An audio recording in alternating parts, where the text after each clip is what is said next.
Bueno, buenos días. Esta es la charla de puntos claves en analgesia obstétrica, donde tratamos de hacer una revisión sobre si hay algo nuevo, pero aparte de eso, sobre lo que hay, qué consideraciones debemos tener y que a veces no tenemos en el contexto de la analgesia obstétrica, siendo parte del parto humanizado y un requerimiento actualmente por necesidad y ley en Colombia.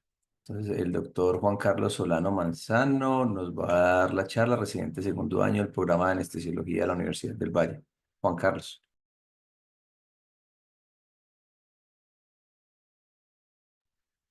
Hola, muy buenos días para todos. Gracias al doctor Andrés Felipe Velázquez por la introducción y bueno, vamos a comenzar a hablar sobre puntos claves en analgesia obstétrica.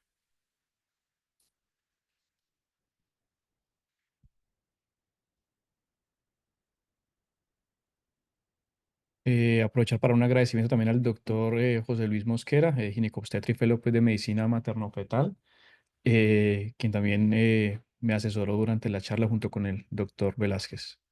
La ruta a seguir dentro de la charla va a ser generalidades y definiciones. Posterior a esto vamos a mencionar lo que es el dolor en el trabajo del parto, generalidades de analgesia obstétrica, las diferentes técnicas de analgesia obstétrica que utilizamos.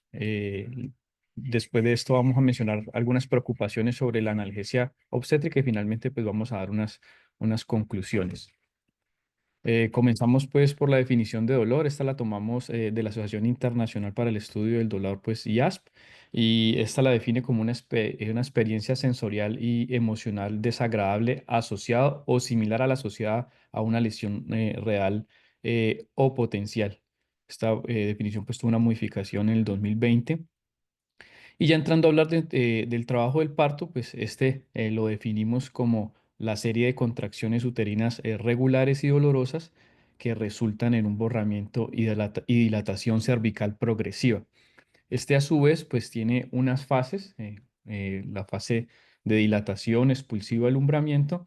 La fase de dilatación pues corresponde al inicio de contracciones de parto asociada a dilatación y burramiento del cuello uterino y descenso de la cabeza del feto por canal del parto. Esta tiene una subdivisión de dos periodos, la fase latente y activa, la cual la fase latente pues es el inicio de la percepción de contracciones uterinas, pero las cuales no son de una intensidad y regularidad adecuada. Y ya la fase activa es el punto a partir de la cual la tasa de dilatación aumenta significativamente, asociado pues a una buena intensidad y regularidad de las contracciones. Después del periodo de dilatación, pues tenemos el periodo expulsivo que se da desde que la madre pues completa la dilatación de 10 centímetros y el borramiento del 100% hasta la expulsión del feto. Y el alumbramiento desde el expulsivo, de la expulsión, desde la expulsión del feto hasta la salida de la placenta. Aquí pues voy a mencionar algo de las anormalidades del trabajo del parto.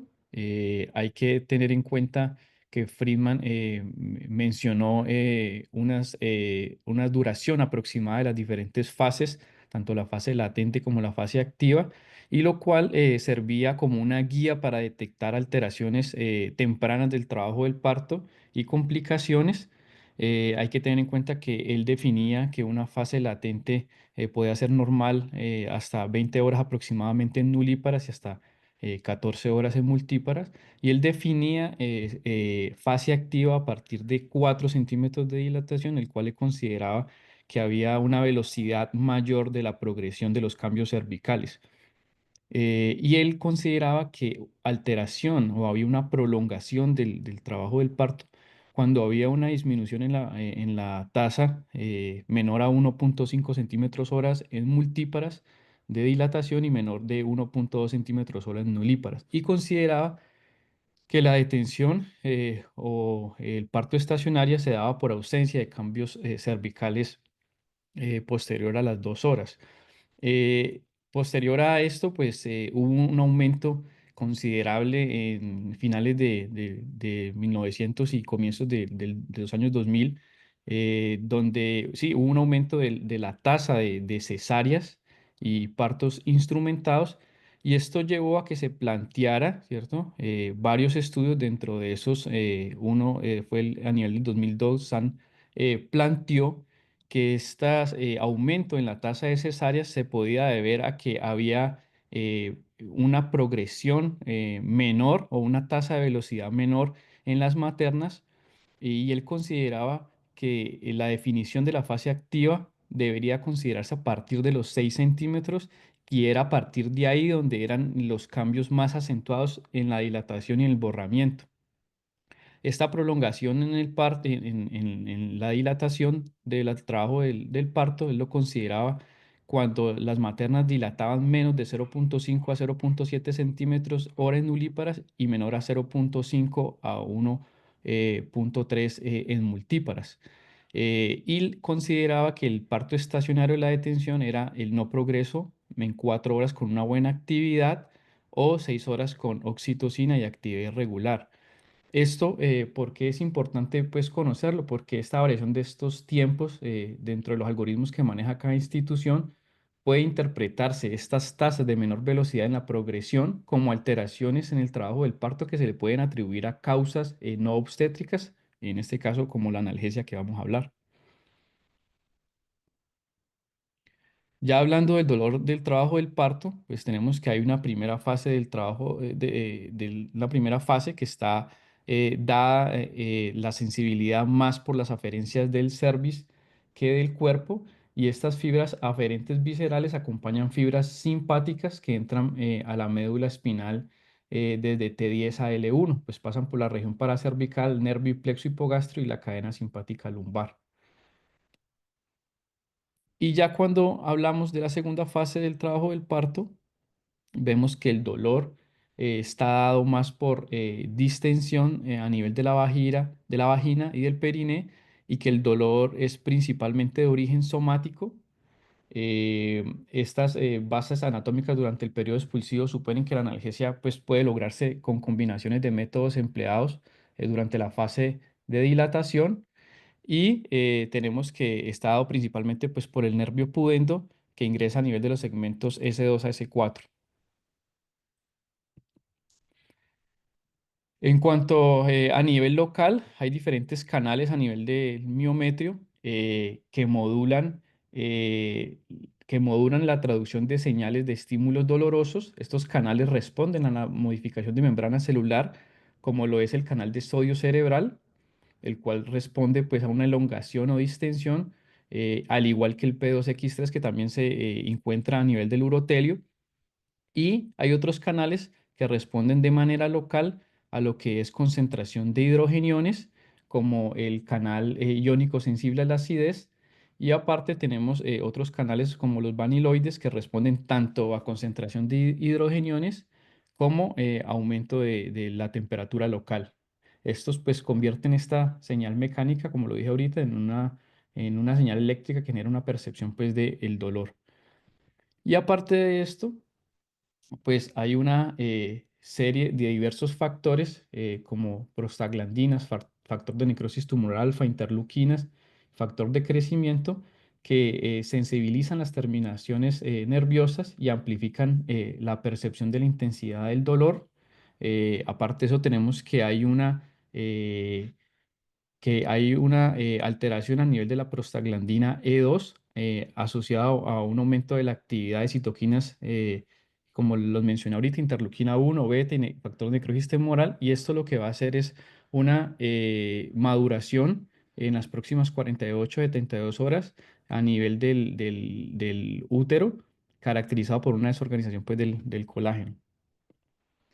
Además de esto, pues es importante hablar de los canales de sodio que se localizan principalmente pues, en el ganglio de raíz dorsal, modulan dolor de tipo visceral y generan una regulación en la excitabilidad neuronal sensorial primaria. Actualmente pues, son motivo de estudio a diferentes patologías, pero también son estudio como blancos para manejo analgésico en el futuro. Ya una vez pues tenemos esta estimulación a nivel local por medio de los diferentes canales iónicos a nivel del útero, pues vemos que estas fibras entran a la médula espinal, principalmente fibras aferentes a delta y C, y esto genera pues una liberación de calcio dependiendo de voltaje, lo cual genera una liberación de neurotransmisores aferentes sensitivos que está regulado por estos receptores presinápticos que actúan fundamentalmente alterando el flujo del calcio intracelular.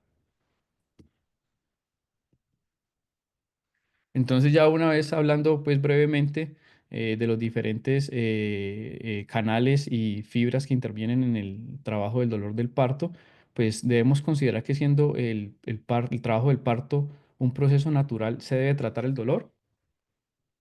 Entonces, hay unos conceptos previos que se dieron a conocer en 1930. Dick Red mencionó que el dolor del trabajo del parto se atribuía pues que este dolor del parto no era intrínsecamente doloroso, que el dolor se originaba pues por miedo y activación pues del sistema simpático, y proponía pues que se debía enseñar a las mujeres a eliminar este miedo y tener técnicas de autocontrol.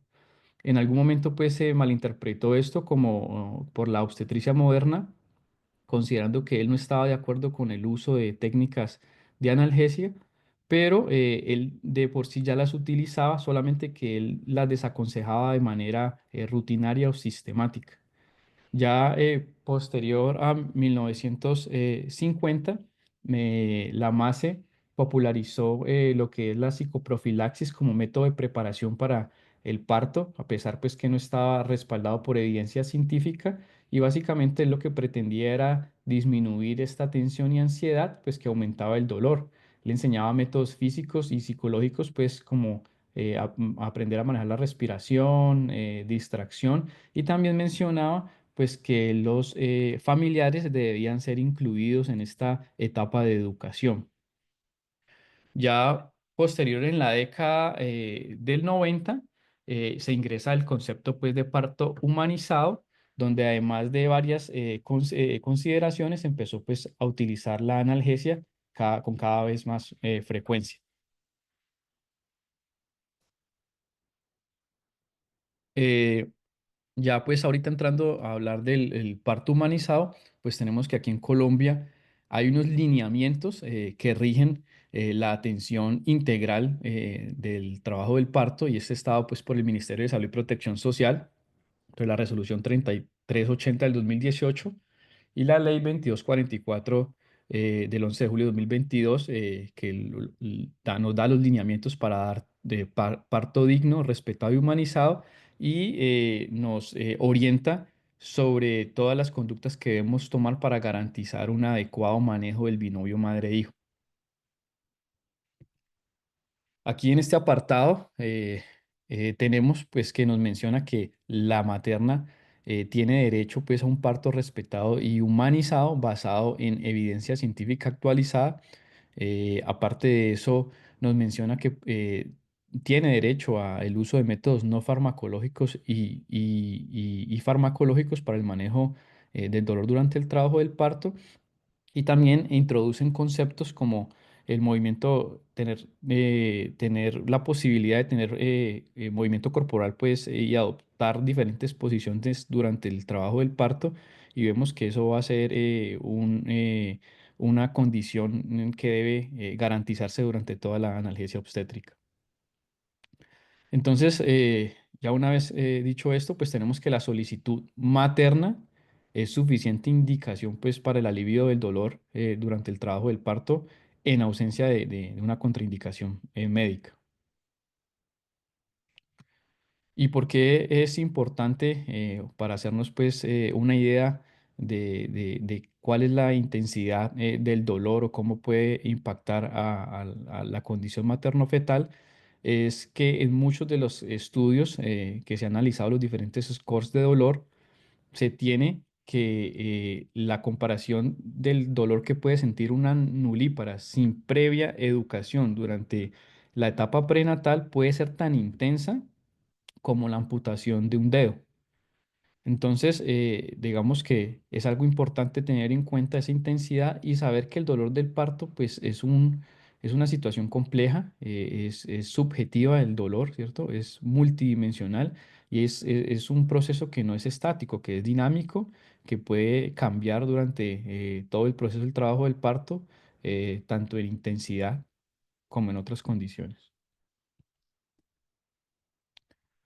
Entonces, aparte de la parte o la intensidad del dolor, pues tenemos que tener en cuenta que esto pues también tiene un impacto a nivel de la fisiología materno-fetal y tenemos que este dolor pues produce un incremento en la actividad del sistema simpático que aumenta las concentraciones de catecolaminas en el plasma materno, en especial la adrenalina, causando un aumento del gasto cardíaco de las resistencias vasculares periféricas y esto pues nos lleva a una disminución en el flujo sanguíneo uterino, lo cual pues también nos puede afectar la regularidad de las contracciones y la progresión del trabajo del parto.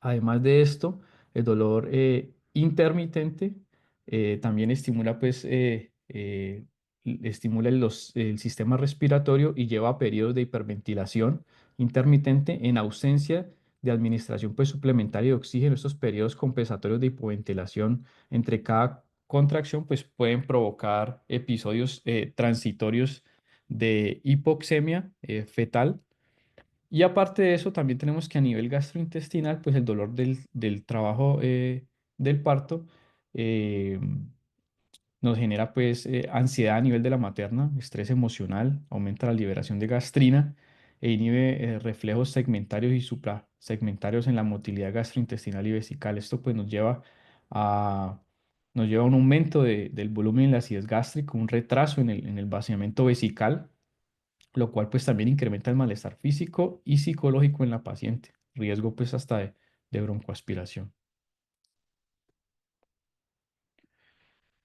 Ya una vez mencionado pues los impactos en los diferentes sistemas, hay que decir pues que la analgesia obstétrica es importante porque nos va a neutralizar estos efectos y tenemos que la analgesia obstétrica o el control pues del dolor por medio de las diferentes técnicas pues evita el incremento de la ventilación minuto y el consumo de oxígeno en la embarazada. Además modula los efectos en el sistema cardiovascular descritos, por lo cual pues evita disminución del flujo sanguíneo uterino, hipoxemia fetal y adicionalmente, pues lo que mencioné ahora tiene un efecto beta-adrenérgico tocolítico sobre el cual pues puede hacer que un parto irregular se torne de manera regular.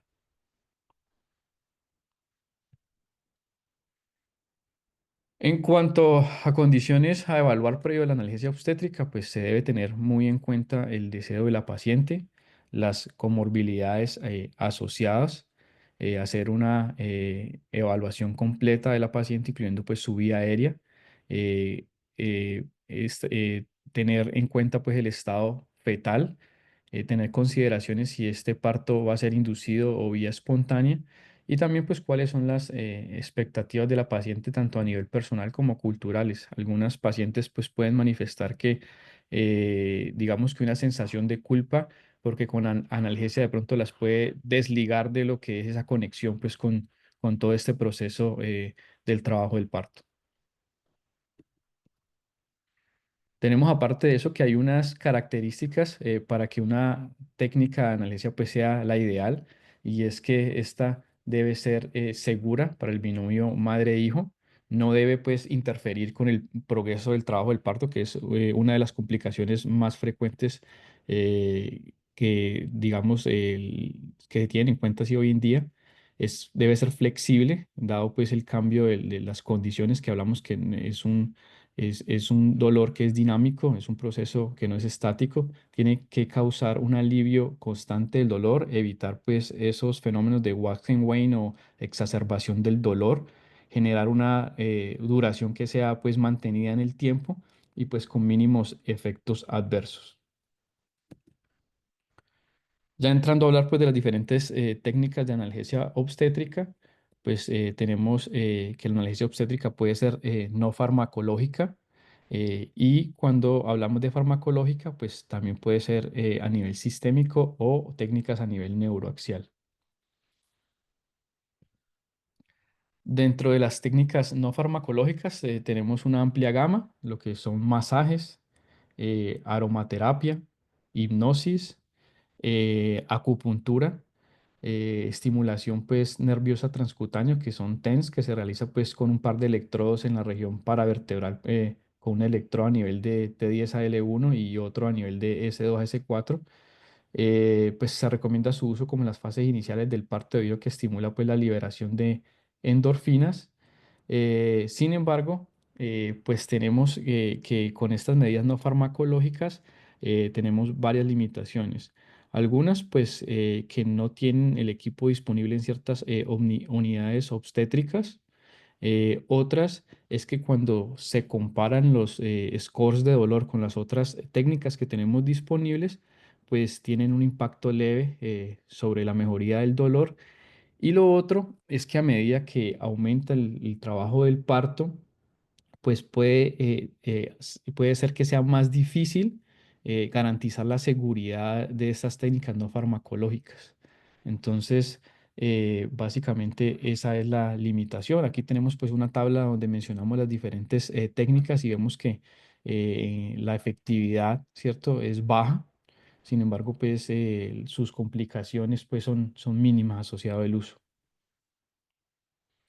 Y cuando las comparamos pues con esta tabla de las otras opciones farmacológicas, pues vemos que tiene una efectividad mayor cuando se comparan.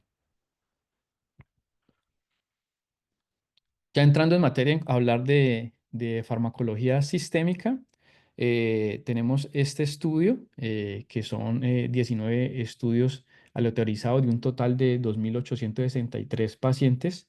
Ellos compararon varios grupos, no opioides versus placebo, no opioides versus opioides, y compararon no opioides a diferentes dosis. Lo que encontraron en este metaanálisis fue que con los no opioides había una menor satisfacción con un riesgo relativo de 0,5 con un intervalo de confianza entre 0,27 a 0,94. ¿Qué medicamentos compararon dentro de los grupos no opioides? Pues ellos utilizaron AINES, paracetamol, antiespasmódicos como iosina, y también dentro de esas otras categorías incluyeron sedantes como midazolam y antihistamínicos. Sin embargo, pues las conclusiones que se llegaron con este estudio es que la evidencia es insuficiente pues para soportar el manejo del dolor del trabajo del parto pues únicamente con medicamentos no opioides. Cuando empezamos a hablar de opioides sistémicos, pues vemos que su principal uso es en lugares donde no se puede garantizar la seguridad en la analgesia neuroaxial, cuando la paciente de pronto no quiere aceptar esta modalidad neuroaxial, cuando hay dificultades en la técnica neuroaxial, puede ser por escoliosis o contraindicación en una condición médica como una coagulopatía. Vemos que además de esto, pues cuando se utilizan estos opioides sistémicos, pues la paciente debe ser, como con las otras opciones farmacológicas, monitorizado todo el tiempo, y que estos efectos adversos maternos pueden incluir desde náuseas, vómito, disminución del vaciamiento gástrico, disforia, hipoventilación y mareo. En cuanto a los efectos adversos, tenemos que son dosis dependientes. Ellos, pues, muchos cruzan la placenta y asocian a depresión respiratoria fetal y cambios comportamentales. Puede haber depresión, puede haber cambios en la frecuencia cardíaca que no necesariamente impactan la oxigenación y el estado ácido-base, y eso es dado principalmente porque puede haber, tanto con esta como otras técnicas analgésicas, puede haber una disminución abrupta de catecolaminas circulantes que nos pueden dar estas variaciones a nivel de la frecuencia cardíaca. Aquí en esta tabla tenemos pues varios de los opioides que tenemos. Algunos los tenemos disponibles, otros no en nuestro medio y no son utilizados de manera rutinaria en la analgesia. Primero que todo, pues la meperidina y la morfina. La meperidina y la morfina hace pues que sus metabolitos no sean la opción más atractiva y dado su impacto sobre desenlace o efectos neonatales. Y vemos que una opción muy atractiva pues es el fentanilo, que por lo general se utiliza de 25 a 50 microgramos. Este, digamos que cuando se administra pues en perfusión continua, pues tenemos el efecto adverso que se puede acumular, pero garantizado por otros métodos de administración, pues puede ser una opción viable. En cuanto al tramadol, pues vemos que es una opción menos eficaz y tiene más efectos secundarios cuando se compara con la meperidina.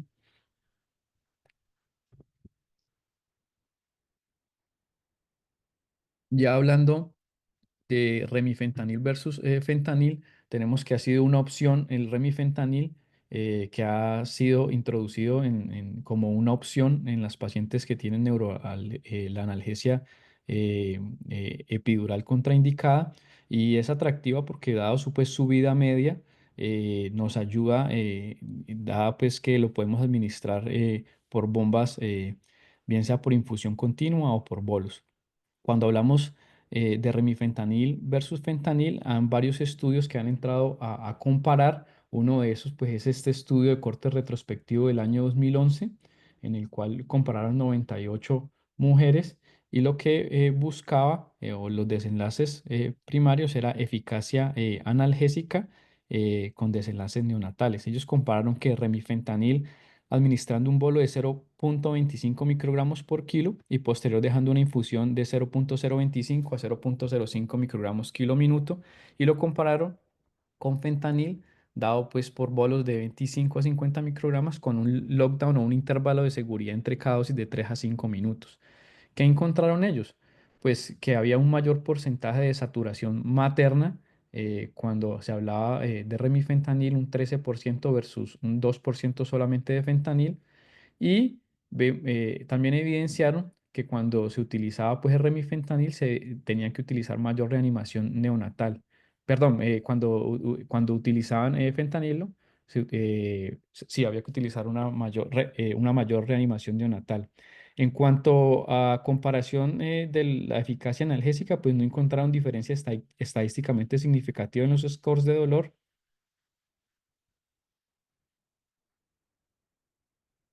Este otro metaanálisis de 2017 pues busca comparar lo que es la analgesia con rimifentanil por PSA versus la analgesia epidural. Incluyeron 8 estudios.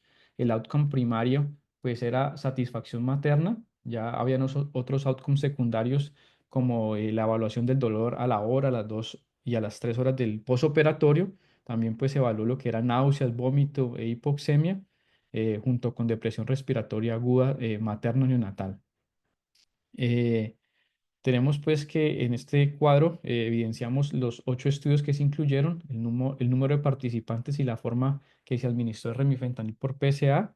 Y en amarillo, la analgesia, se administró el remifentanil por PSA en amarillo o la analgesia epidural en azul. Todos utilizaron pues anestésicos locales como bupi, levobupi, ropivacaína y opioides como fentanil y sufentanil.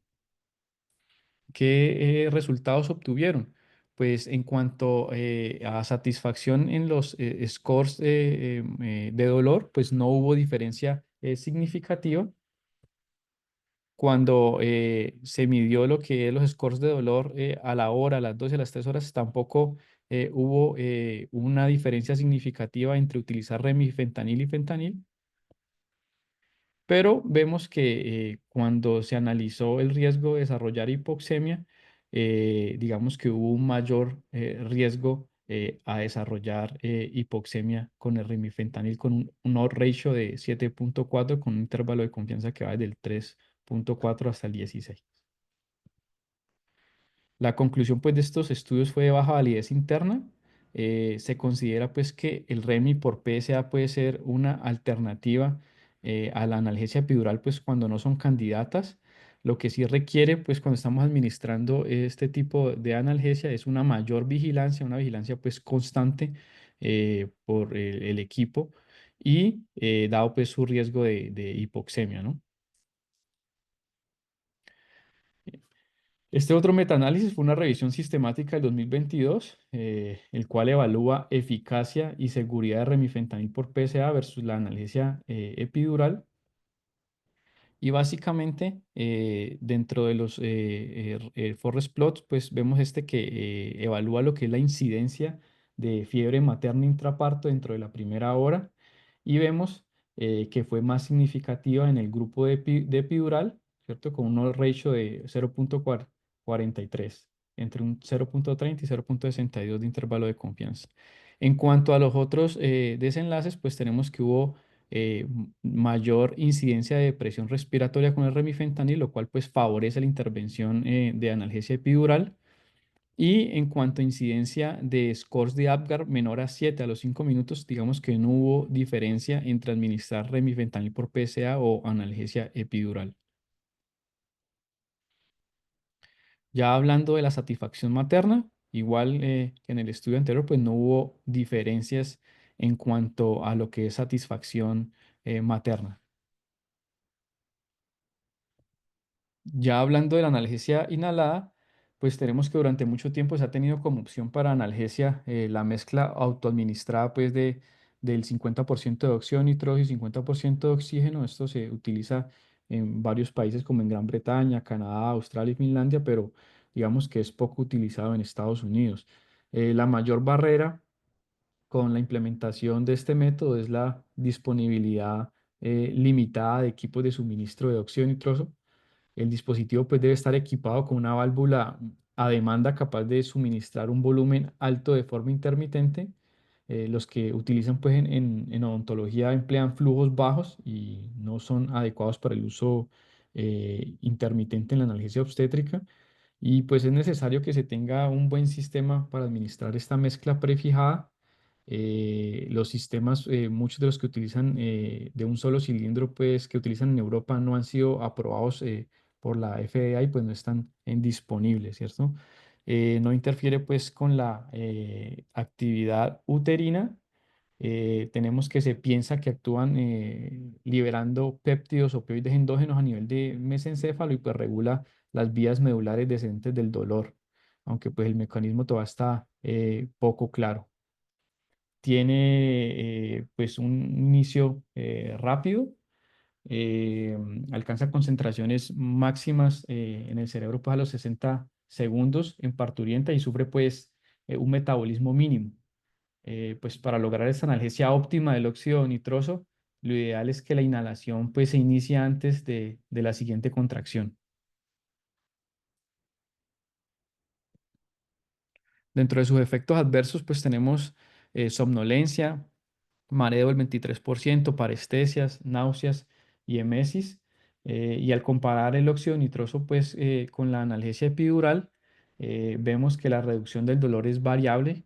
La epidural sí ha tenido pues, mejor satisfacción en el alivio del dolor y se ha catalogado pues, como una potencia moderada cuando se compara con el óxido nitroso. El óxido nitroso sí mejora pues más la ansiolisis, pues tiene la ventaja de que no es invasivo, no requiere pues canalización ni sonda urinaria como la epidural y hay menos pues riesgos de efectos adversos. Sin embargo, pues digamos que puede estar comprometida más la movilidad de la paciente pues cuando tiene que estar conectada al equipo. En cuanto a la la analgesia inhalada por compuestos halogenados, pues tenemos que esto puede producir relajación muscular a nivel relajación a nivel del músculo liso uterino, puede disminuir la contracción en un 50%, pero vemos que esto se ve a CAMS cuando hablamos de sevoflurano de 0,8 a 1,44 y desflurano de 0,9 a 1,66.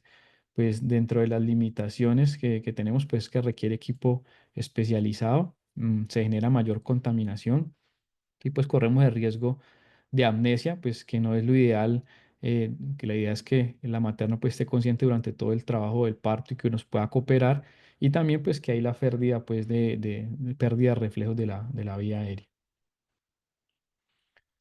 Ya hablando de la analgesia neuroaxial, vamos a hablar de generalidades, pues tenemos que la epidural tiene en ciertos estudios mejores scores en la disminución del dolor en comparación a otras alternativas.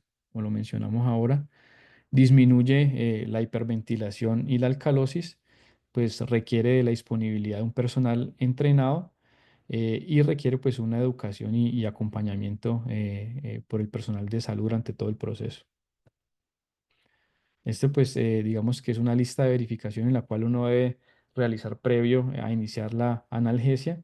Y en resumen, pues es una buena comunicación pues con el equipo de obstetricia, hay que revisar la historia clínica, hay que hacer una valoración anestésica completa, hay que formular pues un plan de analgesia, obtener un consentimiento informado. La educación pues juega un papel importantísimo, hay que verificar pues el equipo que esté disponible y que podamos reaccionar ante cualquier complicación.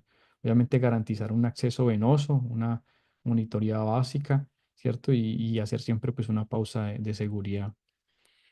En cuanto a las contraindicaciones que tenemos para la analgesia obstétrica epidural, pues tenemos el rechazo de la paciente o la incapacidad de la paciente para cooperar, el aumento de la presión intracraneal por alguna lesión que tenga algún efecto de masa, la infección de la piel o tejidos blandos en el sitio pues, donde vamos a realizar la punción, una coagulopatía franca, que la paciente esté pues, anticoagulada farmacológicamente, que haya alguna hipovolemia no corregida en la materna y recursos inadecuados que no nos puedan garantizar pues, la monitorización continua y reanimación en caso de ser necesario. Ya hablando pues de las diferentes modalidades de analgesia neuroaxial, tenemos la analgesia epidural convencional, que básicamente pues se busca llegar al espacio epidural a través de la aguja TUGI por un método de pérdida de la resistencia. Y una vez hemos ingresado al espacio pues epidural, pues pasamos un catéter donde vamos a dejar para administrar la analgesia de mantenimiento. Tenemos lo que es la analgesia combinada, que la analgesia combinada básicamente es a través del método como accedimos al espacio epidural, es pasar una aguja espinal de menor calibre en la cual se va a hacer una punción, pues, y se va a administrar una dosis subaracnoidea, y esta dosis subaracnoidea se va a dejar, pues nos va a garantizar un inicio homogéneo y posterior a esto se pasa el catéter epidural en el cual se va a dejar para el mantenimiento de la analgesia. Aparte de esta combinada que no está aquí en estas diapositivas, tenemos una variación de esta combinada que es básicamente realizar la punción a nivel subaracnoideo, pero en la cual no se va a administrar medicamento, sino que solamente se va a pasar el catéter a nivel epidural y esto lo que garantiza es una difusión del medicamento a través de ese agujero. Y tenemos la otra opción que es intradural única, que básicamente es una opción para maternas que están en el trabajo del parto avanzado, que solamente vamos a requerir una dosis única y en la cual no vamos a necesitar pues una dosis de mantenimiento. Cuando se comparan las diferentes técnicas, han surgido el interrogante entre si una es superior a otra y tenemos que este metaanálisis del 2012 compara lo que es la analgesia epidural combinada con la analgesia epidural pues, convencional a bajas concentraciones de anestésicos locales, que la definen como bupivacaína menor de 0,125 y lidocaína menor del 1%. Y básicamente cuando ellos compararon lo que era instauración, ¿cierto? Instauración, pues vemos que la analgesia administrada por una técnica combinada, pues nos garantiza una instauración más rápida que versus la analgesia epidural.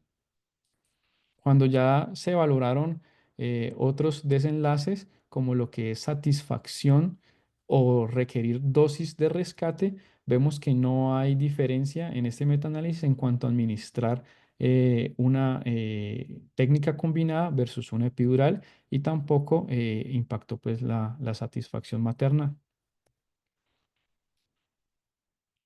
Ya una vez que hemos eh, mencionado pues que hasta el momento no hay diferencias significativas entre epidural combinada y epidural a concentraciones de dosis bajas, pues vamos a mencionar si es importante, o nos vamos a hacer la pregunta si es importante realizar una dosis previa a la administración de la analgesia epidural.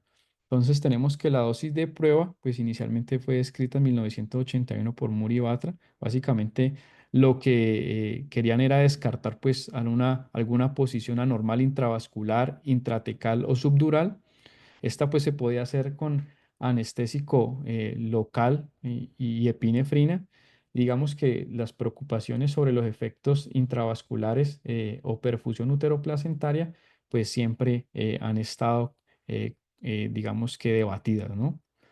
Cuando hablamos propiamente de la prueba pues con epinefrina tenemos que hay unos cambios fisiológicos en cuanto al aumento del gasto cardíaco materno que aumenta en un 50%, hay un aumento del volumen sistólico, hay una disminución de la sensibilidad adrenérgica que nos puede afectar la respuesta a esta dosis de prueba y además de eso tenemos que puede haber una variabilidad de la frecuencia cardíaca con las contracciones uterinas hasta de 12 latidos por minuto.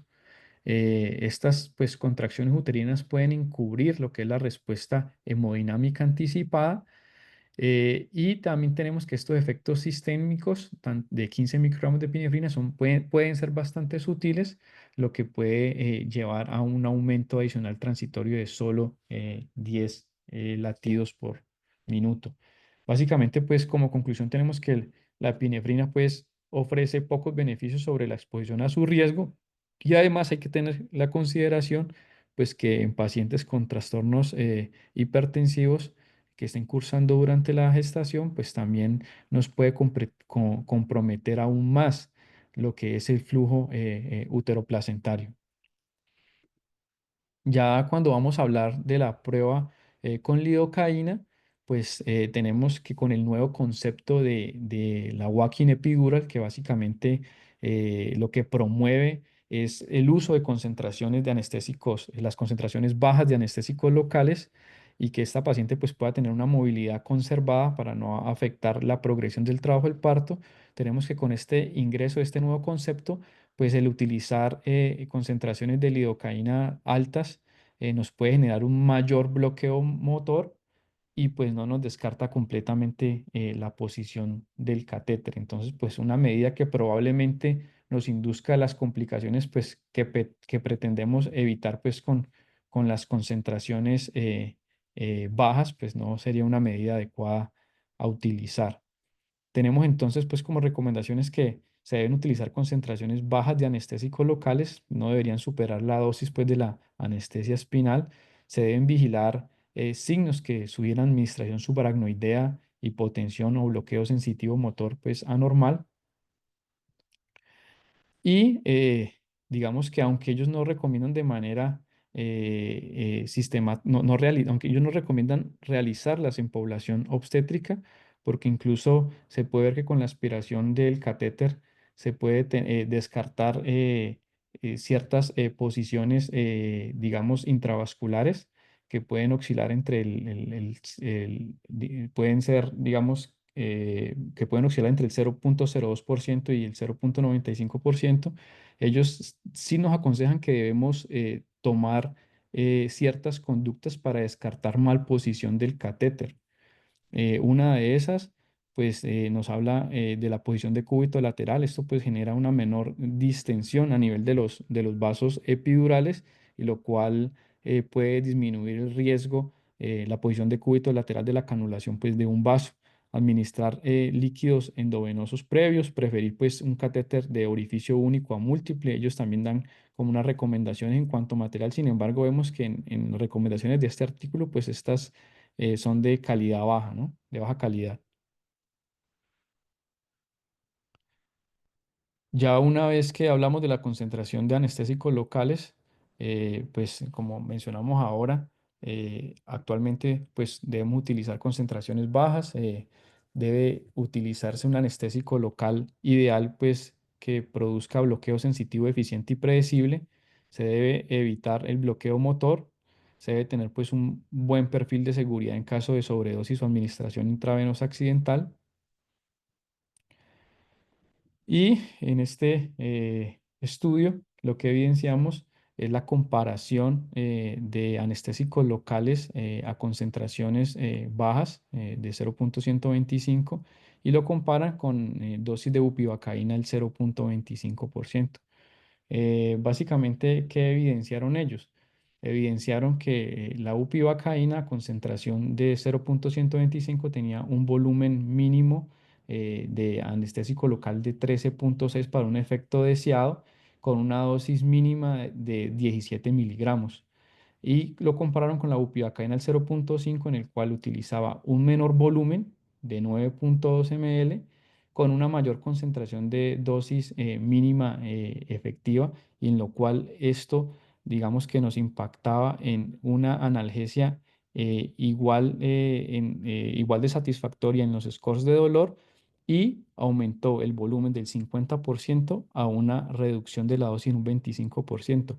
Esto garantiza que podamos tener una buena eficacia en la analgesia con un mayor volumen administrado, pero con una reducción de la dosis, lo cual pues nos va a disminuir el riesgo de toxicidad local.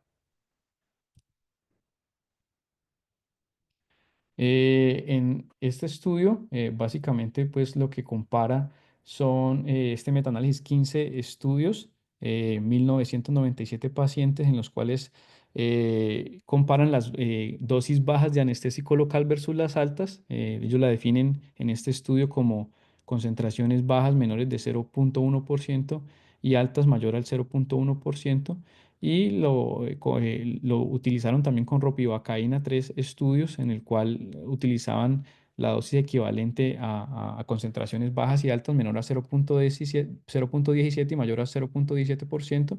Y básicamente lo que trataron de ver fue el outcome primario, que fue si intervenía el parto asistido.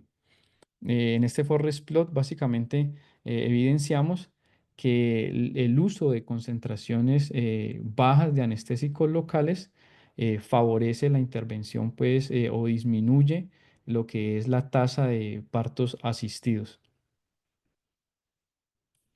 Dentro de otros outcomes secundarios, vemos que en cuanto a la duración de la segunda etapa del trabajo del parto, no en cuanto a en la duración de la segunda etapa del parto, la intervención fue a favor de las concentraciones bajas, y cuando utilizábamos concentraciones altas, pues inducía mayor bloqueo motor, evidenciado pues con un Bromage score mayor a cero. Otros desenlaces secundarios que se compararon fue lo que es la tasa de cesáreas y la duración de la primera etapa, y vemos que no hubo diferencias significativas tanto en puntuación de dolor, satisfacción materna o hipotensión. Entonces, básicamente, pues la conclusión de este estudio, pues que las concentraciones bajas, pues nos impactan de manera positiva, disminuyen el parto asistido, disminuyen la duración de la segunda etapa, nos producen menor bloqueo motor. Sin embargo, no impacta sobre los scores de dolor. Aquí tenemos esta tabla donde mencionamos las diferentes concentraciones que se utilizan dentro de la analgesia epidural y a nivel de en la analgesia intradural, tanto bupivacaína, ropivacaína, levobupi, lido.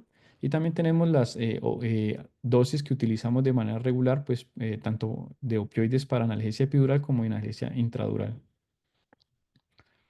Cuando entramos a hablar de los ayudantes, tenemos pues que con los que más tenemos experiencia dentro de la analgesia epidural son los opioides. Tenemos que mejoran los scores de dolor de manera significativa, nos disminuyen la dosis de anestésico local, disminuye el bloqueo motor e hipotensión, y nos reduce el requerimiento de analgesia posoperatorio.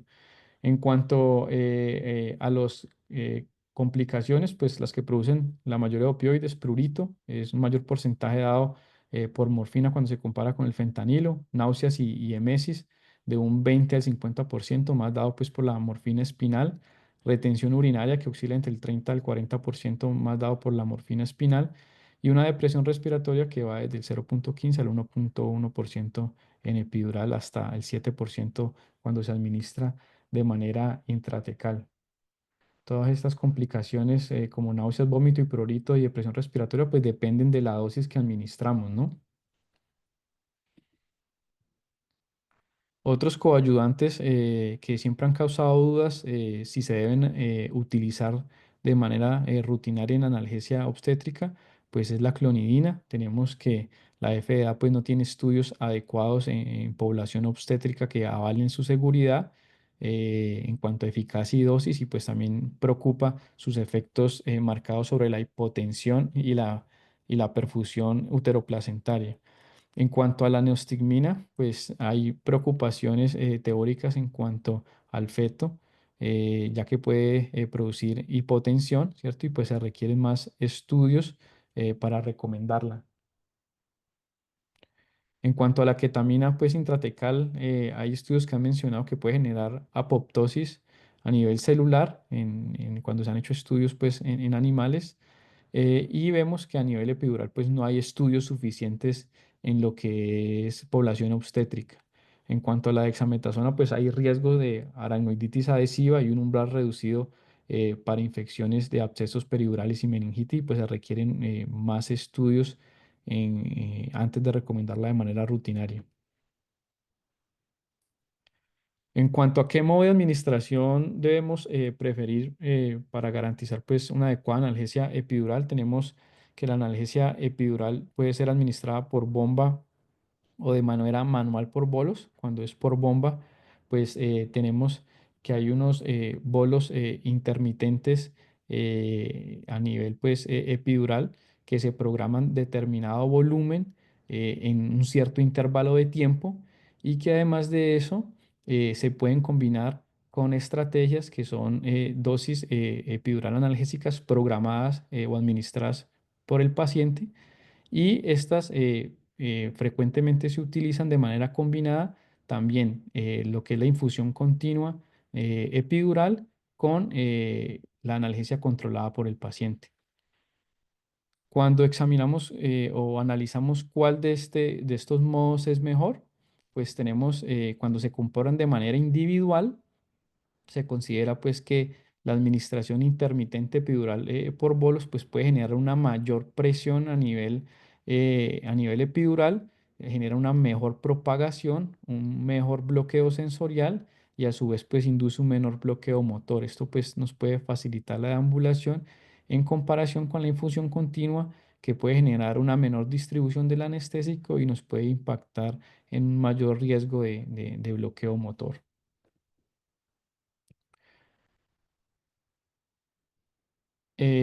Cuando vemos pues cómo programar los diferentes modalidades, tenemos que hablamos de PIEP más PSA como el método de elección hoy en día o que al cual se ha evidenciado que hay una disminución en los scores de dolor más marcados y tenemos que esta PIEP se programa con un volumen dado un cierto intervalo de tiempo en minutos. Una vez se programa este volumen y el intervalo de tiempo, el bomba garantiza un tiempo de lockdown o un tiempo de seguridad en el cual no se administra en los próximos minutos un bolo demandado por el paciente. Y vemos que también se programan, digamos que un flujo continuo en caso de cuando lo damos a infusión continua. Aquí pues básicamente es una gráfica donde muestro cómo es la secuencia para la programación. Se aplica una dosis inicial del anestésico local y una vez que se aplica se programa la dosis intermitente epidural. Se programa pues da un intervalo que por lo general oscila entre los 30 y los 60 minutos.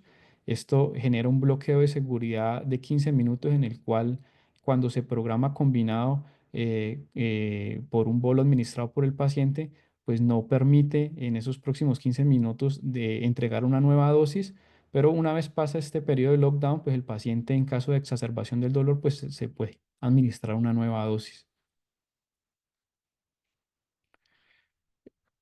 Este metaanálisis, pues referenciado, incluyó 73 ensayos clínicos, comparó los diferentes métodos de administración.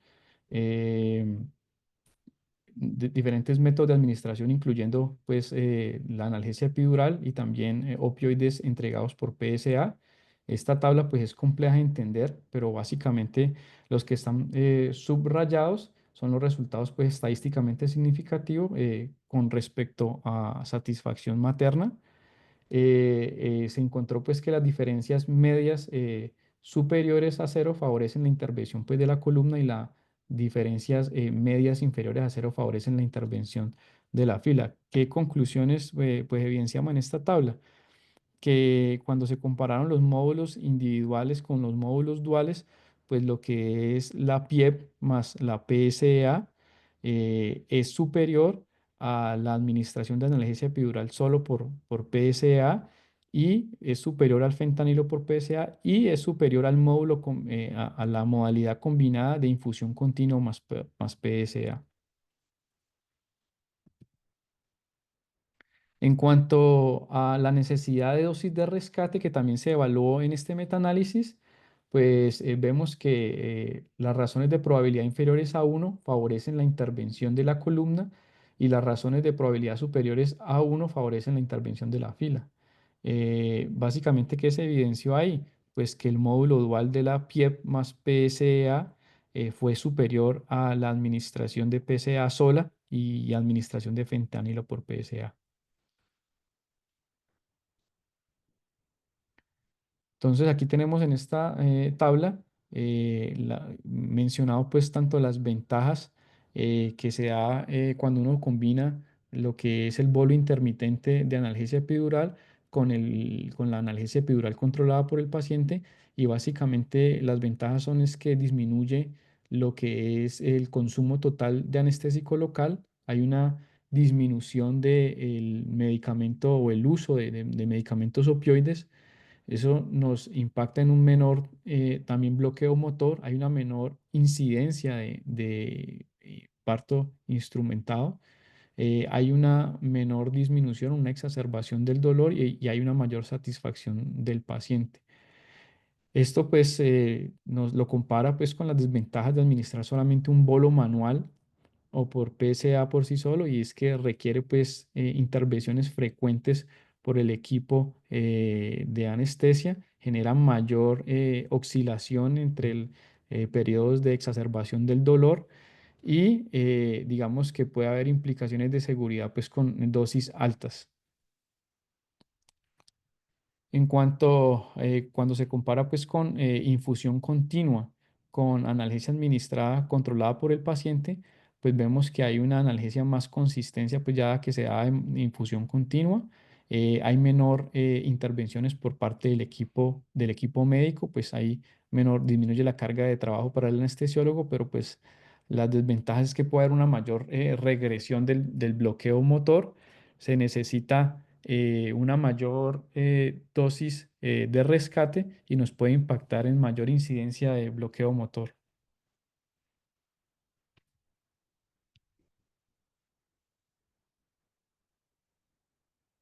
Siempre puedes recordar que se debe evaluar pues el bloqueo motor utilizando pues la escala de Bromach modificada para detectar pues alteraciones cuando estamos administrando la analgesia obstétrica. En cuanto a otra de las dudas que nos surgen dentro de la analgesia epidural es si prolonga el trabajo del parto y traje este metaanálisis, pues que este tuvo una publicación inicial en el 2011 y posterior a esto pues tuvo una actualización en el 2018 e incluyeron pues 52 estudios en el cual pues compararon lo que era epidural versus placebo y compararon pues la duración del primer estadio del trabajo del parto y vemos que lo que se evidenció es que no había diferencia significativa claras cuando se comparaban estos dos grupos. En cuanto a la epidural y placebo, cuando se compara con la segunda fase del trabajo del parto, vemos que tampoco hubo una clara diferencia entre los grupos, sin embargo, pues vemos que hubo una heterogeneidad pues alta. Ya dentro de los grupos de comparación, pues ellos también incluyeron analgesia epidural versus opioides sistémicos y hablando en particular dentro de la primera fase del trabajo del parto, pues vemos que sí hubo una prolongación con la analgesia pues epidural y digamos que lo mencionan que en promedio fue de 32 minutos y vemos que por lo cual pues esto da a favor la intervención con analgesia con opioides ya que pues no provoca esta prolongación.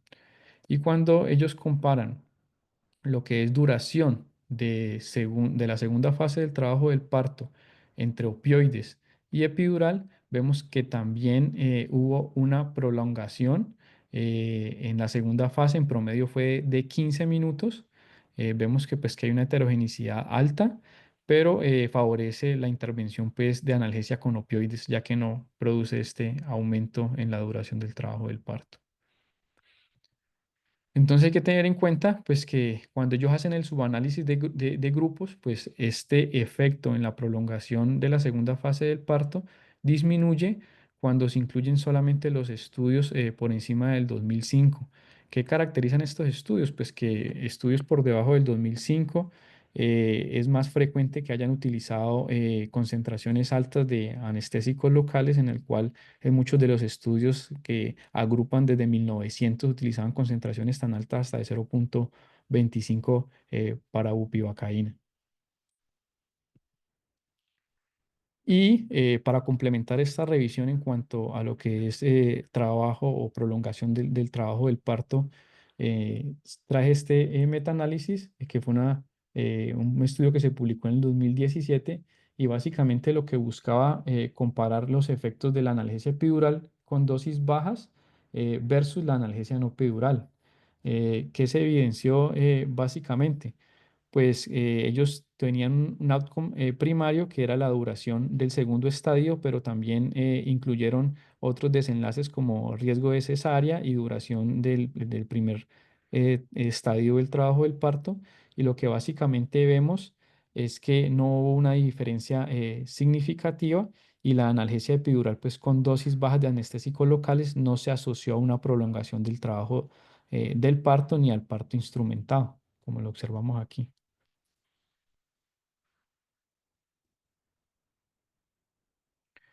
Entonces, las conclusiones que tenemos en cuanto a prolongación del trabajo del parto, tenemos que la analgesia epidural, cuando la compararon con placebo, pues no se evidenciaron diferencias significativas.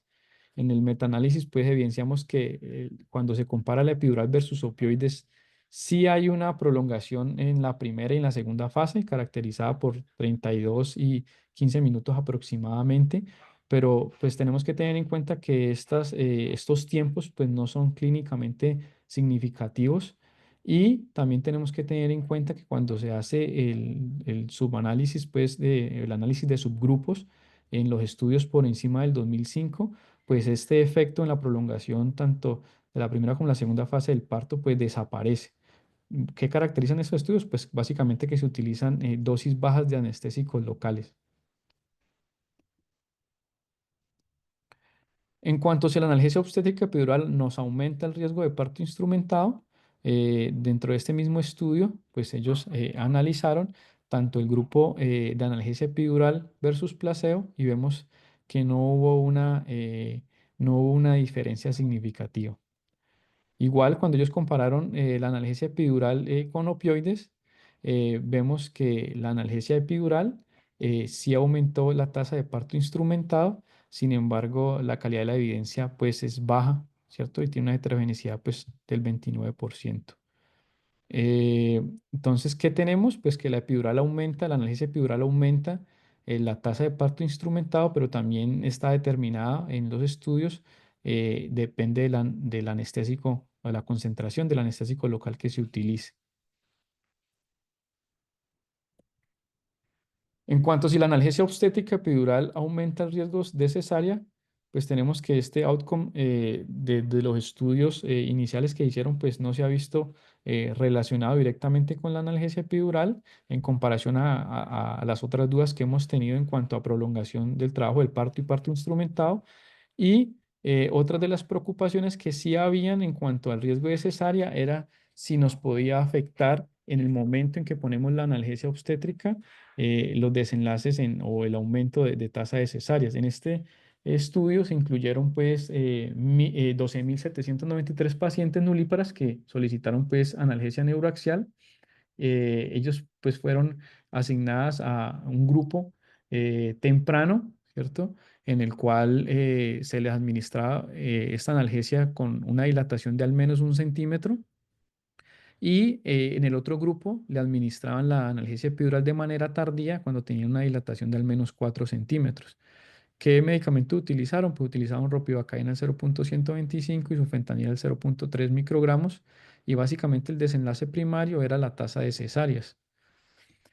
¿Qué evidenciaron ellos? Pues que independientemente de la fase latente o en la fase activa, pues la duración del trabajo del parto era aproximadamente de 11,3 horas versus 11,8, y una P pues que no fue estadísticamente significativa. Y la tasa de cesáreas varió entre el 23,2% versus el 22,8, con una P de 0,51. Entonces, básicamente, como conclusión, pues tenemos que la analgesia de este estudio, pues tenemos que la analgesia epidural en la fase latente o activa, pues no afectó la progresión del trabajo de aporte, y tampoco pues aumentó la tasa de cesáreas en nulíparas. En cuanto a este estudio, que es, digamos que un análisis del estudio inicial que se publicó en el 2018 que les mostré, compararon epidural versus opioides, y en este estudio, pues básicamente se inclinó a favor de la epidural, ¿cierto? Hubieron más tasas de cesáreas en grupo de placebo o sin tratamiento. En este grupo compararon epidural versus opioides, ¿cierto? La tasa de cesáreas pues no fue diferente entre los grupos, eh, y tenemos pues que nos dio pues un resultado de 1,7 con un intervalo de confianza de 0,96 a 1,18, o sea, pues cruzó la unidad, por lo cual pues no fue estadísticamente significativo. Entonces, como conclusión, tenemos pues que el riesgo de cesárea, eh, la analgesia epidural pues no parece aumentar el riesgo de cesárea independientemente de que se administre en la fase latente o en la fase activa. En cuanto a si la analgesia obstétrica epidural aumenta el riesgo de coriamnionitis aséptica, este digamos que ha sido una también de las preocupaciones que ha tenido el equipo de obstetricia en las unidades obstétricas. Y básicamente pues comenzamos por definir pues lo que es coriamnionitis, que son pues signos maternos y fetales de inflamación local y sistémica causado por una infección intramniótica o inflamación intramniótica estéril. Y las principales causas pues es la sepsis materna y neonatal. Tenemos pues que hay unos criterios diagnósticos como son la fiebre mayor de 37,8 grados, la taquicardia, la leucocitosis, el dolor uterino, taquicardia fetal y secreción purulenta. Sin embargo, pues tenemos que estos criterios diagnósticos pues son variables en cuanto a su sensibilidad y especificidad. Tenemos que el líquido amniótico maloliente y dolor uterino pues tiene una sensibilidad baja, que es alrededor del 8 al 12%, una especificidad aproximadamente del 95%, y por el contrario, la taquicardia materna fetal y leucocitosis materna pues tienen una especificidad, perdón, una sensibilidad alta, pero una especificidad base. La conclusión es pues que el desempeño es decepcionante y tiene unas implicaciones sustanciales en el diagnóstico y en el manejo de estos pacientes. Y tenemos pues que el 20% de los pacientes con diagnóstico de coreamnionitis clínica a término pues no muestran evidencia de infección intramniótica o inflamación intramniótica. Para hablar un poco de la fisiopatología de esta fiebre materna, pues tenemos que tener en cuenta que hay varios mecanismos postulados, dentro de los cuales se habla pues de una alteración a nivel de la termorregulación a nivel de la materna. Digamos que esa es una de las teorías, pero una de las teorías que más viene cobrando importancia pues es la teoría que considera un proceso inmunomediado, y básicamente, pues lo que postula es que los vasos epidurales, por la presión uterina que se genera, pues generan una mayor dilatación de este plexo. Y una vez que administramos un anestésico local, pues estos anestésicos locales, como la ropivacaína o la bupivacaína, pueden causar directamente apoptosis de las células endoteliales y esto induce la liberación pues, de patrones moleculares asociados al daño, DAMPs, también conocidos pues, como alarminas, pues que desencadenan la producción de citoquinas pirogénicas como interleuquina 1 beta, interleuquina 6, interleuquina 8 y estas pues pueden ser responsables de la fiebre en mujeres embarazadas después de la analgesia epidural. Por eso pues tenemos que la analgesia epidural pues sí es una causa de hipertermia, de fiebre materna, y en este gráfico, básicamente lo que se muestra es una relación de la temperatura corporal materna dentro de las 4 a 6 horas posterior a la colocación de la epidural versus las pacientes que no tienen epidural. Y vemos pues cómo es considerable el aumento de la temperatura en pacientes con epidural dado por este marcador pues rojo. Y aparte de eso, en esta gráfica B podemos evidenciar que también hay una concentración, dado pues la fisiopatología que acabé de explicar, en el cual hay un aumento significativo de la concentración sérica de interleuquina 6 y cómo esta concentración pues aumenta a nivel o cuando pues pasa mayor tiempo, mayor duración de la analgesia epidural. Sin embargo, pues fisiopatología todavía sigue en estudio y pues el mecanismo inflamatorio todavía no está muy bien definido. En cuanto tenemos pues que se ha visto que la hipertermia es un fenómeno particular observado en mujeres embarazadas en el trabajo de parto, en mujeres no se ha evidenciado mujeres que no están en trabajo de parto y de hecho pues la analgesia epidural administrada en mujeres embarazadas pues que no están en trabajo de parto rara vez se asocia a fiebre. La epidural pues aumenta sustancialmente la razón de posibilidades por un odds ratio de 5.26. Esta relación pues como lo dije es más con el trabajo del parto y esta inflamación sistemática estéril pues debe ser considerado como un diagnóstico de descarte, ¿no? Se deben tomar pues todas las acciones eh, iniciales para descartar pues un foco infeccioso y ya posterior a esto pues considerar la analgesia o la fiebre materna asociada a la analgesia epidural como un diagnóstico de descarte. En este ensayo clínico compararon mujeres pues, que se les administró analgesia epidural y las que no recibieron analgesia epidural y se observó que las mujeres que recibieron analgesia epidural durante el parto pues, presentaron fiebre con mayor frecuencia en un 22% versus las que no recibieron epidural, que fue un solo 6% con una P que fue significativa de 0.09.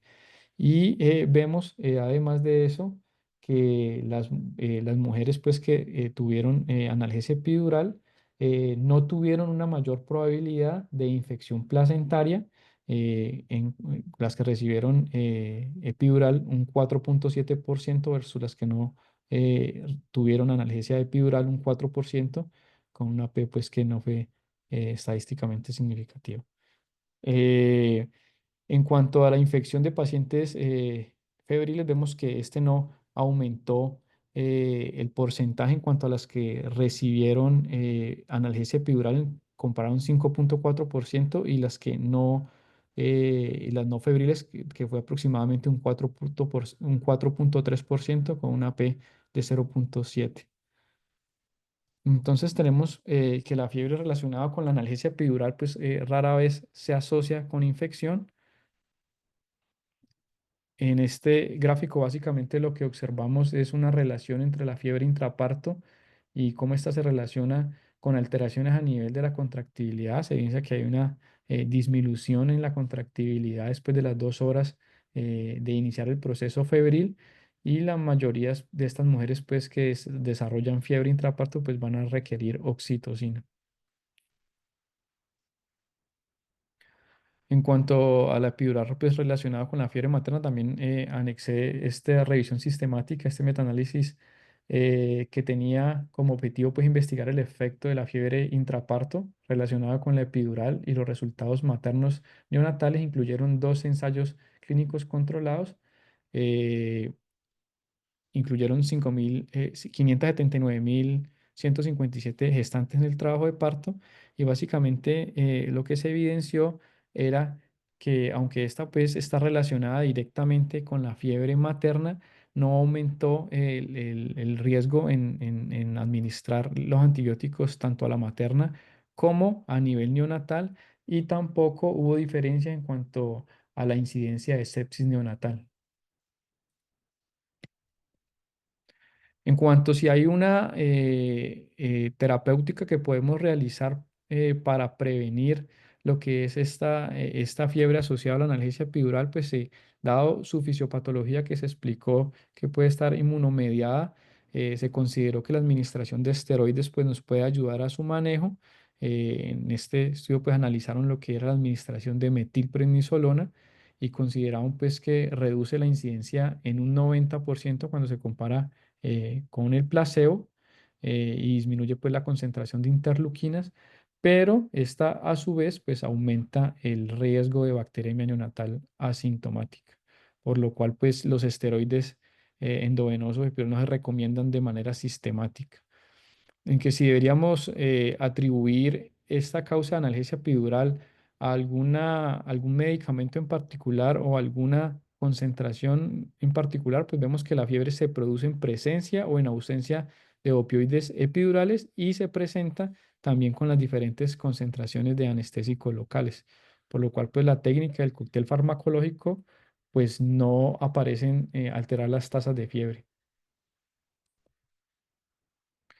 Estos pacientes, aunque en este estudio se demostró pues, que no aumentaba el riesgo de administrar antibióticos tanto al neonato como a la materna, vemos que en muchos estudios sí se aumentó, pues se ha evidenciado un aumento del uso de antibióticos profilácticos y pues esto básicamente de manera sistemática o de manera rutinaria pues no altera la tasa de fiebre intraparto y no reduce las tasas de inflamación placentaria, por lo cual pues no se recomienda y pues antes nos puede generar un problema en el aumento pues de resistencia a una inflamación estéril que no requiere o que no va a mejorar con el manejo antibiótico. Sin embargo, pues sí hay que tomar las medidas para descartar algún foco infeccioso.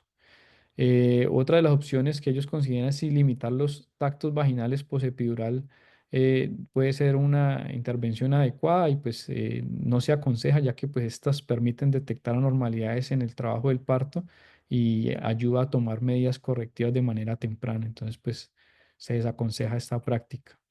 El uso de acetaminofén pues tiene poca eficacia, pero es de bajo riesgo, no es una indicación a fiebre intraparto de cesárea y pues la mayoría sí pueden requerir oxitocina para continuar el trabajo de parto, ya que como lo mostré en la gráfica pues pueden haber alteraciones a nivel de la contracción uterina. Y pues lo que acaba de mencionar, que no se deben administrar antibióticos de rutina. En cuanto a los desenlaces neonatales, pues una de las preguntas que ha surgido es si esta analgesia epidural tiene impacto sobre estos. Aquí traigo este estudio en el cual fue publicado en el 2022 del British Journal of Anesthesia y básicamente lo que se quería investigar era la analgesia epidural, tenía alguna relación con alguno de los trastornos del neurodesarrollo. Se incluyeron pues 624.952 nacidos vivos en un periodo del 2005 al 2016. Se incluyeron tanto parto vaginal como los que fueron cesárea no programada. Tenemos que inicialmente hubo una relación de la analgesia epidural en cuanto a trastornos específicos del desarrollo como el autismo cuando se analiza pues la corte completa, sin embargo, tenemos que cuando se utiliza el análisis de consanguíneos, que en este caso se utiliza para descartar variables que pueden ser o nos pueden generar confusión, vemos que desapareció esta relación de la epidural con trastorno específico, en particular hablando del autismo. En cuanto a las otras categorías de trastorno del desarrollo, como epilepsia, como trastorno de déficit de atención, pues no se vio una relación directa de la epidural. Esto, pues digamos que estos estudios, pues digamos que no hay datos que respalden hasta el momento la asociación entre trastorno del neurodesarrollo y la analgesia epidural en el trabajo del parto, Sin embargo, hay que tener en cuenta que hay variabilidad en cuanto a los estudios que se incluyeron, como también el mecanismo o la vía del parto, que pueden generar también alteraciones dentro del neurodesarrollo.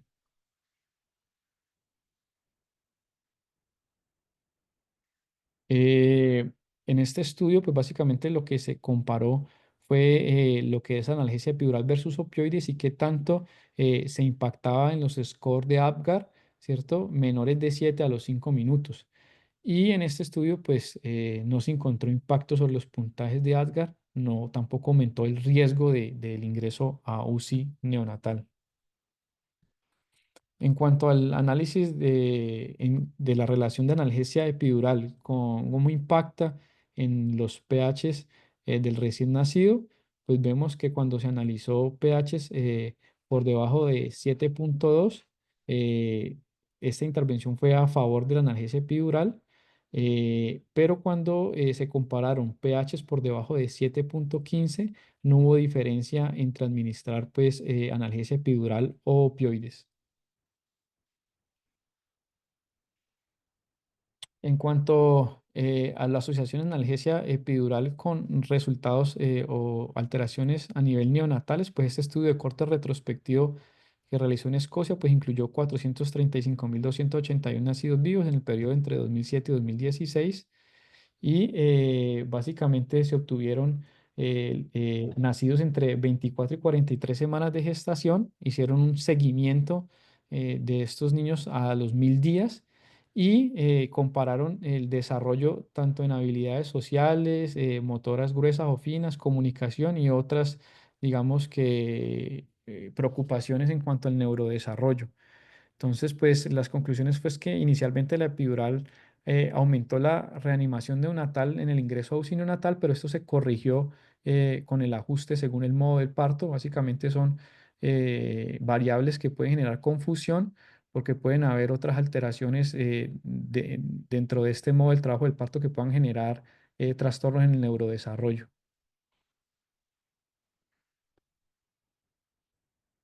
Y vemos que en este gráfico básicamente pues vemos que cuando se compara epidural reduce pues el riesgo.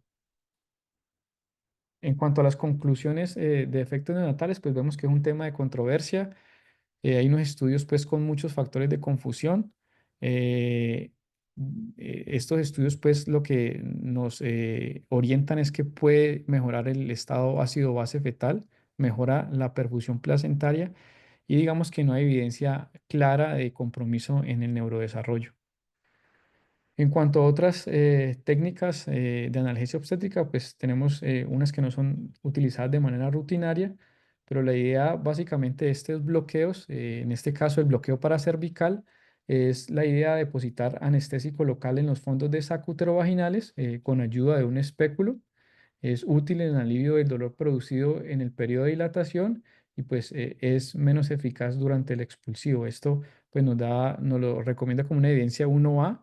Es útil, como dije, en la fase de dilatación, es ineficaz en el 10 al 30%, puede producir bradicardia fetal y digamos que otra desventaja es que tiene una corta duración.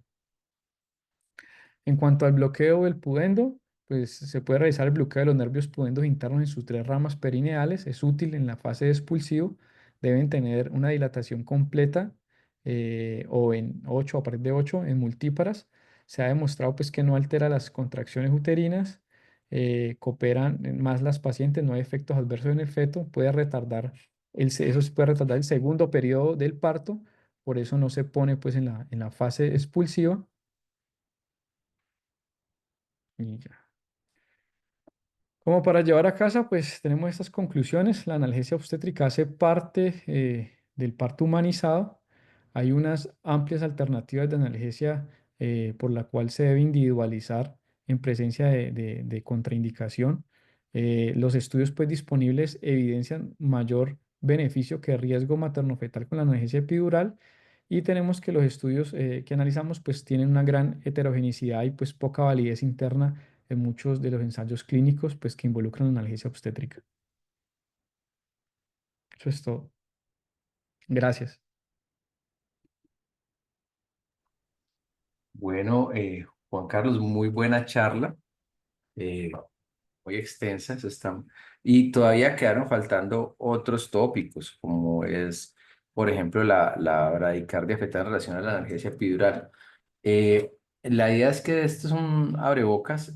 Me parece muy buena la charla en cuanto específicamente a la fiebre materna. Lo quisimos traer a colación porque es una patología que con frecuencia está subdiagnosticada. El manejo, como ya pudo bien hablar Juan Carlos, digamos, no se diferencia dentro de las guías de fiebre materno-fetal. Ahorita se está tratando de estudiar, he visto algunos estudios bien interesantes, si dada la exposición al anestésico local, la dosis puede ser un factor. Y eso están mirando, al menos son artículos de muy pequeño, porque son observacionales, pero en los cuales está mirando si el intervalo puede afectar. Por ejemplo, un artículo en el cual con PIEP colocaron bolos, la diferenciación entre bolos cada media hora versus cada una hora, y al menos en ellos les mostró que había una disminución de la dosis del anestésico.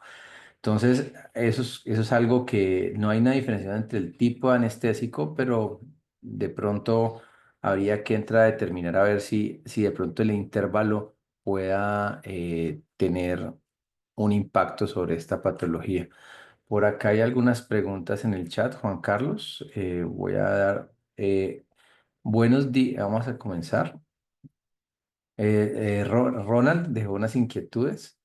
eh, las varias preguntas. Hablando de la técnica epidural, ¿se recomienda la suplementación de oxígeno en el trabajo de parto para evitar la posible hipoxemia fetal? Eh, Como factor profiláctico, no. Sí se debe hacer, eso depende de la técnica y de la dosis, específicamente con relación a las técnicas analgésicas sistémicas con opioides. Sí tienen mayor incidencia de hipoxemia materna, frente con revifentanil. De pronto lo que sí se recomienda es el hecho de tener monitoría, si se piensa utilizar una de estas alternativas, y en caso de hipoxemia, pues se hace la titulación rápida y oxígeno suplementario. Se debe pedir de rutina tiempos de coagulación para colocar un catéter. Juan Carlos, ¿qué piensas? Hola, Doc. No, no sé, no se deberían aconsejar pues pedir tiempos de coagulación de rutina. De acuerdo, hay que tener, hay que de todas maneras estar pendiente más ahora con el síndrome antifosfolípido, el síndrome hipercoagulables, si la paciente fue candidata a heparinas o tiene algún medicamento a este contexto. ¿Qué tan correcto es ponerlos en la cama del paciente por las posibles complicaciones? Esto, digamos, lo abro al público, por acá veo varios docentes. Germán, ¿tú qué opinas? ¿Qué piensas? Si está por acá Germán Castillo.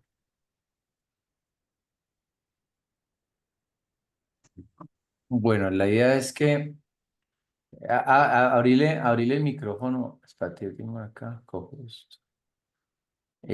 Mario Germán Orozco, que hay otro docente por acá. ¿Qué opinas de esa pregunta?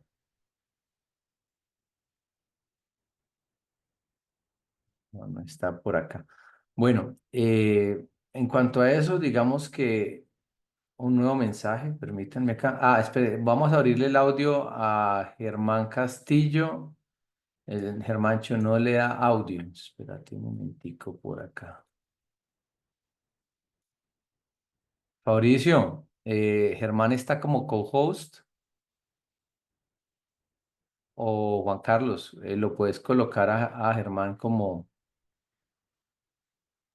Ya host. veo, Doc, ya miro. Es una pregunta muy interesante, de hecho. Hola Andrés, hola a todos, buenos días. ¿Qué más, Germancho? ¿Qué opinas de esa pregunta? ¿Qué tan correcto es ponerlos en la cama del paciente por las posibles complicaciones? Que es un acto muy usual. ¿Cuál es tu opinión personal?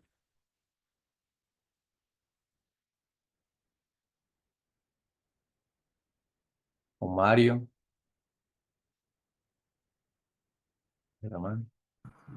Bueno, Hola, hola Andrés. ¿cómo Considero que estás? es viable colocar la analgesia en las habitaciones. Hay muchas instituciones donde la atención del trabajo de parto se realiza en una habitación que tiene la posibilidad de convertir la cama en un elemento para atención del trabajo de parto, o sea, no hay que trasladarla a una sala como tal para el expulsivo, sino que se hace dentro de la misma habitación. Y si la institución cuenta con el protocolo de tener en su área de trabajo de parto un carro de paro, hay conocimiento de la ruta para manejar un LAS, pues una toxicidad sistémica por anestésicos locales. O sea, se conoce pues que existen los lípidos y básicamente al tener concentraciones tan bajas y obviamente también consideramos una monitoría materna y en ocasiones hay instituciones donde tienen monitoría fetal continua, o sea que todo el tiempo le están haciendo pues el monitoreo, que eso también es un punto de controversia para una siguiente pues conferencia acerca de cómo la analgesia puede modificar temporal o modificaciones de lo que tú mencionaste de la bradicardia fetal, es algo pues como tal también de controversia, pero sí considero que es viable y se debe pues, de realizar, obviamente teniendo las consideraciones que menciono sobre seguridad, especialmente sobre toxicidad, monitoría materna pues de la presión arterial, pulsoximetría, frecuencia cardíaca, para detectar pues esta parte. Entonces sí considero que es viable en la habitación, es adecuado porque si nos ponemos a colocarle barreras en pro de la seguridad, pero barreras que van a indicar, por ejemplo, trasladar a una paciente a un quirófano para colocar un catéter epidural, pues son elementos que nos van a generar dificultad para garantizar este procedimiento. Es un procedimiento que puede ser muy corto, pero con todas estas adicionales puede ser un poco más engorroso de manejar. Sí me gustaría resaltar cositas adicionales, me salgo un poco de la pregunta, es acerca de cómo pues, nos falta un poco de realizar esta técnica que es la punción dural.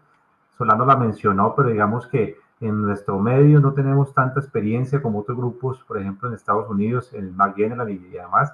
Ellos sí utilizan mucho esta técnica de la punción dural por la ventaja en el inicio de acción, al tener un beneficio en el que la paciente tiene mayor rapidez en cuanto a calmar el dolor, pues ellos se ven como abocados a utilizar esta técnica, especialmente pues, en la formación de sus residentes. Entonces es algo que me gustaría ahondar en algún momento, tener la posibilidad, ya sea en el HV o donde se pueda disponer de estos equipos y considerar como tratar de ir avanzando hacia esta técnica de la punción dural como un beneficio que se tiene. De la conferencia me gustó muy bien lo que mencionó Solano acerca de los desenlaces fetales, de los desenlaces maternos, cómo la analgesia no retarda el trabajo de parto, cómo no se relaciona pues con esta parte de pues, pulsillos prolongados y demás, y cómo ir desmitificando esto, porque uno ve que depende mucho de la comunicación con el grupo de ginecología y obstetricia acerca de los beneficios. Si uno les resalta los beneficios y cómo ajustar ellos su técnica de la atención del parto o cómo su desarrollo a la atención del parto con una paciente que tiene una analgesia, puede ir ajustando y verificando que es un beneficio absoluto para estas pacientes. Como una paciente rápidamente puede pasar de 5 o 6 de dilatación a ya estar en expulsivo gracias a que se le colocó una analgesia. Como lo vemos como los beneficios de bloquear toda esta descarga de catecolaminas, pues de norepinefrina, que se genera por el dolor y demás, se beneficia de bloquearla con la analgesia, especialmente la epidural, y se atiende un trabajo de parto mucho más rápido en ocasiones. Entonces es cuestión de ir trabajando de la mano con los equipos, la comunicación efectiva del trabajo del grupo, para poder ir ajustando ellos la técnica de atención del parto, porque muchas veces si se van a las formas antiguas o sin analgesia para tener un parto, pues la colaboración entre comillas de la paciente es por el dolor básicamente del pujo, por el pujo que le adiciona al dolor para atender el parto. Entonces ir ajustando. Montar un servicio de analgesia obstétrica en un sitio donde no lo haya puede generar mucha resistencia al principio. Entonces es importante demostrar todo esto que mencionó Solano, los beneficios de la analgesia y cómo quitar estos mitos como tal para que se pueda establecer. Muchas gracias y felicitaciones. Juan Carlos, actívale el micrófono a Mario, que colocó que no, me por el interno que no le da, que lo tiene desactivado. Hola, Eh, profe. ¿Qué más, Mario? ¿Cómo ¿Listo? ¿Ahí me vas? escuchan? Sí, sí te escuchamos. Ah, listo, perfecto. No, profe, yo considero que, así como lo acaba de decir el doctor Germán, colocar el catéter peridural en la cama de las pacientes, pues es lo más cómodo al final del día. Es muy engorroso tener que trasladar a una paciente que está con dolor hacia un quirófano, hacia una sala de bloqueos. Y tenemos en cuenta, por ejemplo, si hablamos de aquí del San José, que las camas se pueden convertir en camas de atención de parto o en camas de reanimación, entonces no hay ningún inconveniente. Y teniendo en cuenta que no contamos con una central de mezclas, colocamos el catéter y después nos tenemos que colocar a preparar la mezcla. Entonces ahí tenemos más o menos los 10 minutos de tiempo que se dan o que está descrito en la literatura que se pueden presentar los eventos no deseados en 10 minutos.